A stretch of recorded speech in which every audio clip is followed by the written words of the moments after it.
Okay, how you doing? This presentation is specific to the National Strength and Conditioning NSCA Certified Personal Trainer Essentials of Personal Training book, and this is an overview of Chapter 9 for our class. So Chapter 9 deals specifically with client consultation and health appraisal. Uh, we'll go over, I think, 4 presentations for this chapter. Much of what this chapter covers was covered in a previous course, at least in our curriculum, where we spend a lot of time on the consultation, health appraisals. We do a bunch of case studies to go over health history questionnaires as well as the American College of Sports Medicine algo. So this will be a pretty quick series of presentations, roughly about 10 to 15 minutes apiece. So let's go ahead and get going here. In the chapter itself, on the first page, these are the main outcomes that they look for. Conduct an initial client interview, which I have to admit does take a little bit of practice. You kind of got to get your feet wet doing that. And you have to do it a couple times to go through the process to be comfortable. You have to understand the process of, basically understanding how a person can have contraindications or have pre-participation health appraisal screening to weed out contraindications to exercise. Identify positive coronary risk factors with cardiovascular disease, evaluate classify health status, and recognize individuals requiring referral to health professionals. So when we look at the consultation itself, it's pretty self-evident. I often talk about relationship building, and you have to get that one-on-one going with your client, and that one-on-one starts early. It starts initially many times when you first meet the person on the fitness floor and you even start talking about personal training, let alone sitting at the table. Oftentimes people will gravitate towards you and seek you out for your expertise and skill based upon previous interactions with them. How nice you were, how polite you were, how caring and helpful you may have been with that person. So when you do this, you can take the option to do it kind of ad hoc on the middle of a fitness floor somewhere, but you'd rather actually schedule an appointment. There's a bit of a value proposition to scheduling an appointment to sit down and have a consultation. They note interview here. Interviews, I think, a little bit an awkward term. I think more consultation is a better way to look at it. And you'll end up administering health appraisal forms. You usually submit those to your client on the front end, ask them to complete them, and then submit back to you or bring them to the table at that day so you can evaluate. Normally, you'd like to have them ahead of time. You'll evaluate perhaps using our 8+1 format on the American College of Sports Medicine or using the algo for the American College of Sports Medicine to basically evaluate coronary risk factors, diagnose disease or lifestyle issues. And then you process those results at the table to be able to have your client better understand those results. And then if you need to, there may be times where you have to actually refer out to an allied health professional, doctor perhaps, maybe they're a primary care physician will have to come into the picture. And then if they needed some type of medical-based clearance for them to start an exercise program. And for some people, rare, they may have to actually get some type of clearance from their doctor to come in and work out. Oftentimes, if they're sitting at a table with you, they've probably not only had the clearance from their doctor, but they've also had the incentivizing and motivation from their doctor to come in and seek out a personal trainer. So with the consultation, we're trying to assess the client and personal trainer compatibility. If you guys don't get along, it's not going to work. You're meeting for an hour each time you get together, maybe 2, 3, 4 times a week. And if you don't get along, it's just not going to work. So that's part of it, where there has to be the compatibility between the two parties. When sitting down with somebody, you'll talk about goals, both short-term and long-term, what you're trying to accomplish, big picture, and then what are some benchmarks and maybe short-term goals that you can utilize and structure in to be able to hit those long-term targets. And then we'll talk more about the personal trainer and client agreement. And then also many times there's the triad, the personal trainer, client, as well as facility agreement if you're an outside contractor. But if you're working for a facility as a W-2 employee, more often than not, it's just a client personal trainer agreement. And anything dealing with the facility has already been executed through the agreement between the member, who's now your client, but the member and the facility. Okay, assessing the compatibility. When you get together, you sit down and you do have to have the conversation about money. You do have to have the conversation regarding expectation, and you do have to have the conversation regarding your skills, background, and experience. So there's a couple different things that all happen at the table when you sit down with somebody. But the biggie is, and usually this is something that happens on the front end, but the personal trainer will talk at length about like their services. I do half an hour sessions. I'll also do group training and partner training. And when I work with clients, I do this, and this is how I like to work out, and this is how I manage my business. And that becomes an important conversation because it sets the expectation about how you're going to manage your business with that person. Another part of this conversation might be your formal background experience. Oftentimes, fitness centers will have biographies up on the wall, or they'll have like a 3-ring binder with a biography regarding each personal trainer in there. And it's almost like a person can go over and just read through a book of biographies of trainers, and they can kind of pick and choose who they want to work for. But sometimes you'll have to explain your formal background, your education, your experience, and also your certifications and or specialization. Somebody might have like a particular CHEK, CHECK, if I have a correct, CHEK certification for like golf, or there might be one for stretching and flexibility, or whatever it may be, speed, agility, quickness. But you'll be able to talk about those specializations.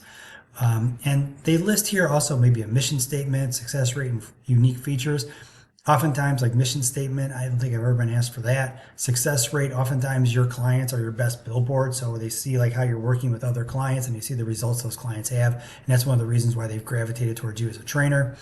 There might be some other unique features in terms of how you deliver content and deliver materials to your client during off training session times. Let me get myself out of the way here.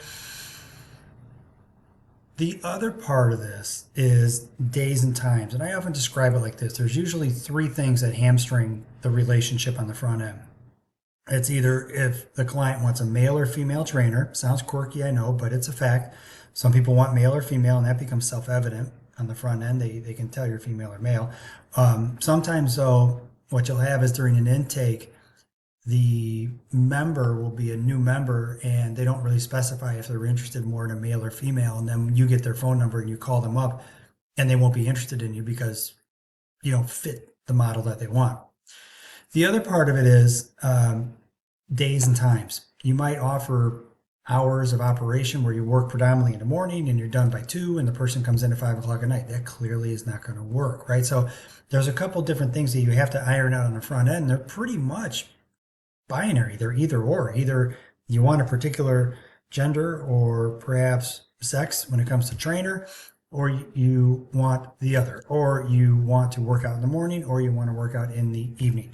So you have to look at this in terms of being a conversation about compatibility, and compatibility for a number of different factors. And then also you have to kind of evaluate how ready, your client is to work out. Are they there because their wife told them to come in? Are they there because they wanted to come in? And this gets back to our conversation in chapter 8. If a person is, if they have their own self-efficacy, if they're motivated by themselves, meaning they have intrinsic motivation to be there, or if they have this extrinsic motivation to be there, so they don't have their doctor yell at them or their spouse yell at them for not going to the gym. So to a certain degree, these are factors that become important because, as we know, intrinsic motivation and having a client who's intrinsically motivated will be a much better client who will actually probably have greater success. And then beyond that is understanding like the boundaries of the business itself, the business arrangement, and understanding, let me scroll that down, is understanding the not only the compatibility and appropriateness, but also understanding the different boundaries that you have relating to the business itself. We work out on Tuesdays and Thursdays. Here are the days and times. If we start at 8, I expect you here at 8. Matter of fact, I expect you here about 7:45 warming up beforehand, so we don't have to warm up together. We can get right to our workouts. And then I expect you to cool down on your own and then do a workout on your own after during the week sometime. Those are kind of expectation things that you set up with your clients to be able to set them up for success. It's a matter of understanding the boundaries and the roles between the trainer and the client, and understanding like what's available to that client and be able to guide them down a path that allows them to be most successful, not only when they're with you, but when they come in on their own. So with the goals themselves, and we talked at length about goals before, but with the goals, you want them to be SMART goals, or they want to be specific, measurable, actionable, realistic, and time sensitive. And these are all parts that we talked about in chapter 8, so I'm not going to go ahead and elaborate on this, but I want to just reiterate this. If somebody comes in and provides you a very specific goal that is a value proposition to that client that you better listen to, and you better repackage and deliver back to your client to say, I understand what you're looking for. Here's how I think best to go about achieving that goal, because that's why they're sitting across the table from you. With the client and personal trainer agreement, it is a contract after all. To a certain degree, there are monies changed for services. Sometimes you'll have like a house charge situation where there really won't be like a written document for the services for some other facilities, because they might do a payment plan for their personal training. If they purchase a large package, there's a payment plan that happens. So there's a whole other set of documentation that has to happen in terms of contract. So I will say this, when you look at the services, oftentimes these are implicit, and they're just kind of meaning implied in the transaction. You come in, you pay your $100, and I train you for an hour, and that's good. But there's certain expectations regarding late cancellations. If, for example, you want to change the training program itself, or want to do something different, or change your time, you as a trainer, it's in your best interest to really kind of make yourself aware of some of these policies and procedures that might be in the facility that you're not aware of. You might have your own policies and procedures inherent to you as a trainer in your business, but you also have to understand that there are some policies and procedures that might be in the context of the actual facility itself. So it's in your best interest to have yourself wrapped around those, so you don't get caught trying to enforce a policy that just doesn't exist. With the client personal training facilities agreement, this kind of lends into what I was just mentioning. The facility will oftentimes have clients sign a waiver of liability, so the person will not sue, or if they do sue, they really have waived their ability to really receive any damages if they're injured. But you have to understand, within this three-party relationship, you have to understand where the risk and the liability are present. And to a certain degree, like we talked about in terms of risk management during our first session, as a trainer, you can manage certain things regarding risk. You can have your client in a dangerous situation, working out on a wet floor that needs to be mopped, or perhaps you can move them somewhere else. You can have your client doing planks next to somebody who's doing very heavy deadlifts or power cleans, or you can move them somewhere else. To a certain degree, your client assumes a presumption of risk, but also that client has a bit of an inferred or implied understanding that you are going to be the person who helped them mitigate or manage a risk environment, or a risky environment. And that comes down to situation, time, and place in the facility, and understanding your environment, but it also comes down to your programming. So the facility itself has some certain onuses here, meaning they have some responsibilities here: broken equipment, safe environment. Within the fitness facility itself, there's a bit of a responsibility that happens within the context between you and your client, but there's also within the four walls of the fitness facility. And to a certain degree, if you're an independent contractor, that kind of changes the onus and the weight of responsibility from the facility to the person, versus if you're an employee of the facility.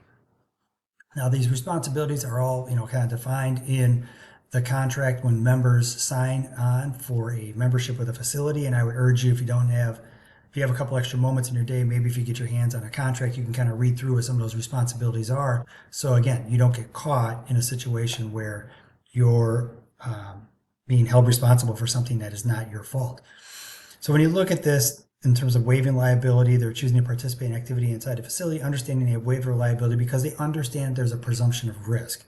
And with employee-based personal trainer, it's covered under the facility's liability insurance. Like, I have my own liability insurance through the NSCA. And when I work in a smaller, like, studio fitness facility, I'll indemnify that studio as well, just as an extra layer of protection. But I would urge you to make sure you have an understanding of your environment, understanding of their policies that are present in the environment, but also really have yourself wrapped around, if you're an independent contractor, an employee of the facility, and where the onus of responsibility is and where the liability is present.